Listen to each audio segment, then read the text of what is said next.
Hello' guys, মই এতিয়া মৰাপাট ছিঙিবলৈ যাম আমাৰ বাৰীৰ ফালে। আহকচোন আমি মৰাপাট ছিঙো, ইয়াক মই বনাই খুৱাম।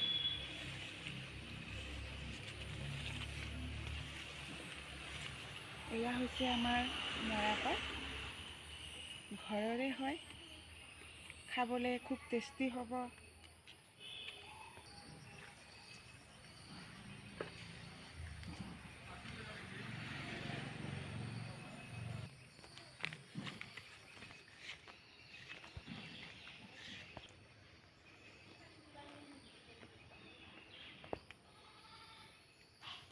মই এনেদৰে পাতবিলাক ছিঙি লৈছোঁ।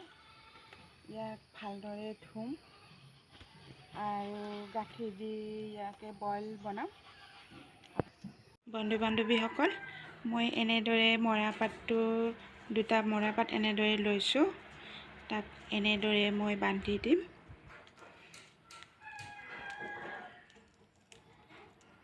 দেখিছেনে? এনেদৰে মই বান্ধিছোঁ। ইয়াক মই বইল কৰিম।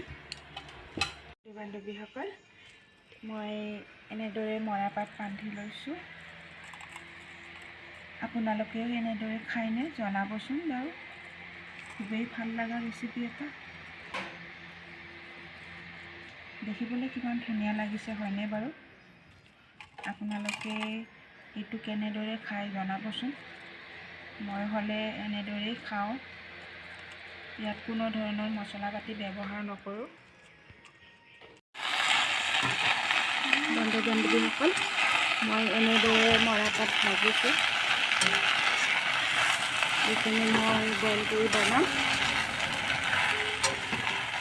অলপমান নিমখ দি দিছোঁ। আপোনালোকৰ সোৱাদ অনুসাৰে দি দিব।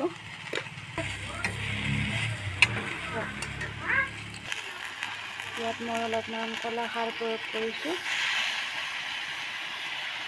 যাতে খাবলৈ বেছি স্মুথ হয়।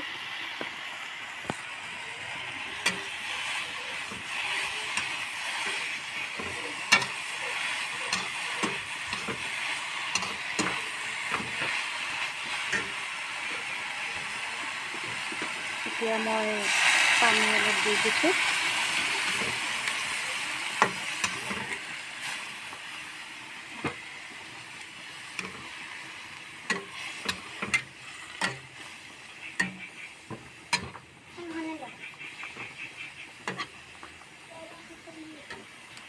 ইয়াতে অকণমান হালধি প্ৰয়োগ কৰিছোঁ, নামমাত্ৰ। নিদিলেও হয়, কিন্তু মই কালাৰৰ বাবে অকণমান দি দিছোঁ। এতিয়া মই ইয়াত আৰু বেলেগ প্ৰয়োগ নকৰোঁ। ইয়াত মই ঢাকনিটো মাৰি থৈ দিম।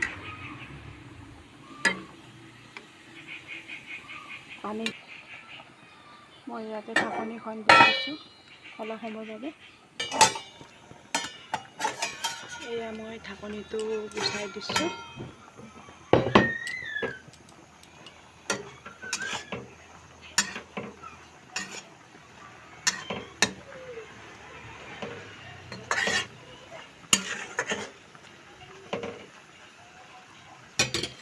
আৰু অলপ পানীটো কমি যাবলৈ আছে, কমি যোৱাৰ পিছত হৈ যাব।